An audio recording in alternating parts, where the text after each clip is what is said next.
Hello loves and welcome back to my channel. My name is Jeannie Ages, your self-care coach. It's a really special day. It's actually my 1-year anniversary of when I first shared my world with you as a mom of 2 little ones, also building her health and wellness coaching business online during the most tumultuous time in our lives.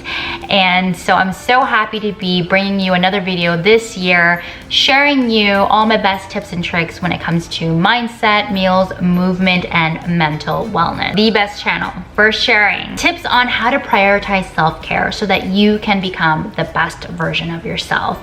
And today I actually want to bridge the gap and talk about meals and mental wellness as it pertains to emotional eating, stress eating, eating out of boredom, especially during this time when we are so close to our kitchens and maybe have a little bit more time since we're not having to commute, or just dealing with the stress that may come up from this time that we're going through right now.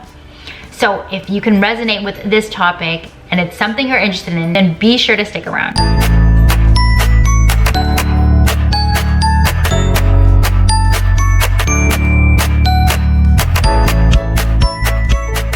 Okay friends, I want to share something with you, and for some of you guys who I may not know, I dealt with some body image issues when I was in my 20s, in my teens, but that all changed around when I was immersed in the health and wellness space, started working at a gym, really doing my research, really building my community around friends and people who were experts in the field, and really understood the why, the reasoning, the scientific background of all of it. And today I want to share that with you because it's important for me as a mom to also carry that through in my lifestyle so that I can carry it on with my children and my family.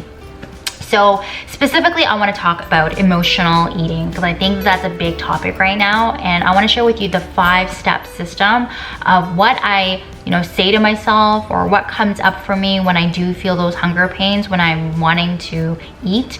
And I have a few kryptonites that I love eating. Popcorn's one of them, frozen yogurt's another. Those are like 2 things that I absolutely love. And sometimes it is out of habit. Watching a movie, you kind of want to eat something, you want that crunch, right? So kind of been around the block. I kind of know what some of the things are, and I really want to share that with you in this video. I guarantee that there's not one person watching this video that has not struggled with at least one. And afterwards, once you do, you feel that guilt, you feel the blame sets in, and you're mad at yourself, and it becomes this self-sabotage. You're feeding your inner villain, and it turns into this awful cycle. Here, I want to share with you my tips so that you could finally break free from that cycle. Number 1 is to accept the struggle. I don't mean accept binge eating. That is just a symptom. I mean to really go deep and accept that it could possibly be from an underlying struggle that you've been dealing with that you may not even have realized. Don't feel like it's something that's negative. Be curious. Ask yourself, like, are you not happy with your body right now? Did you just get in a fight with your significant other? Did your kids throw a tantrum that really triggered some negative emotions for you? Get curious, lean in. Literally could just be like years of built up stress just piling up on each other. Number 2, I want you to change your relationship with pain, whether it be physical or emotional. Remember that your pain is information. It's letting you know that something is off, something's not right? So stop suppressing it. Don't go to alcohol, turn to food to numb the pain. Lean in and observe and get curious. Your body's really trying to tell you something. Okay, number 3 is to ask yourself what identity you're giving yourself. Are you constantly telling yourself that you can't do it, that you tend to binge at night, that it's likely genetics? Every single time you tell yourself something like that, you are feeding your inner villain. And every time you tell yourself that, you're basically saying that you can't change and that this is the way it's always going to be, so forget it, I'm just going to keep doing it. I can probably talk about this for like another week, but I'll save that for like another video. Number 4 is to feel the pain. We're usually afraid to feel the pain. We cover it up with food. Allow yourself to actually feel it. Don't numb the pain with alcohol or food, to reach for that ice cream. Actually figure out what you're feeling. Write it down in a journal. Journaling is super therapeutic. And if you don't have time, even just a few words to let your emotions out. It's such a colonic for your mind when it comes to negativity, and that's the way that you're able to process it. Become aware and you can understand. Number 5 is to ask yourself what your intentions are for eating this. Are you eating it for fuel, or are you eating it out of boredom? Are you eating it because you're stressed, or are you eating it because it tastes good? Really figure out what your intentions are. Maybe it's just instant gratification. Sometimes we feel that with food. It just feels good in the moment. Now, there are actually 5 reasons why we eat.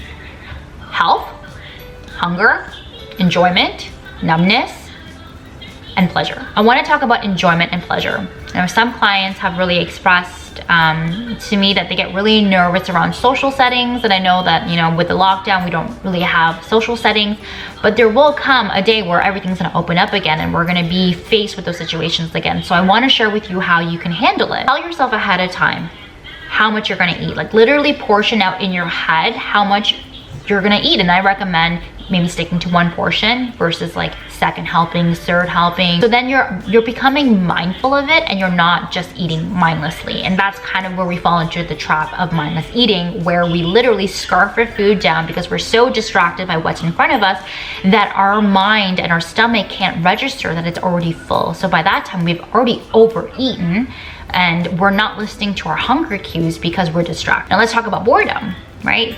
Probably pretty easy right now with, you know, us having a little bit more time on our hands, or if you have like a desk where you're working from home and you're very like close to the kitchen, you're probably doing it because your mind needs a mental break, and sometimes we turn to food for that mental break. But instead, I want you to replace it with something else. I want you to ask yourself whether you're actually, go through the steps again and ask yourself whether you're actually hungry, or whether that could be replaced with something like going for a walk outside, drinking some water, actually journaling, reading, dancing, putting music on. Like, replace it with a good habit, something that you know, want to do in your life anyway. If it's truly hunger, go for it by all means, right? If you really want to eat something and it's not any of those, it's not out of emotion, then go for it. But observe what's going on and then reach for the food or replace it with something else. So ask yourself what is actually going to be very helpful for you to heal. Would it be eating? Are you going to feel worse after that? Are you going to feel guilt after that? Are you going to feel any of those negative feelings that might lead you to go back to the pantry or that fridge again? Or can you do something therapeutic about it? Remember, it is not something that's going to change overnight. So me sharing these questions with you to help prompt you, or this exercise, will have to be put into practice every single time you have that urge to want to eat. It's something that you've been conditioned to do all your life. So it's a habit that's already been created. So we need to reverse that, and that takes time. So don't beat yourself out from it. Don't go into self-sabotage. Like, literally give yourself some self-compassion. Ask yourself what you would tell a friend if they came to you with the same struggle. I'm here with you every step of the way. If you want to schedule a wellness strategy call, go ahead and hit the link in my bio. I'm so happy to be able to connect with you and share with you any tips and tricks around the areas of mindset, mental wellness, meals, and movement. Thank you so much. I appreciate all of you guys so much. You have no idea. And I'll see you guys in the next video.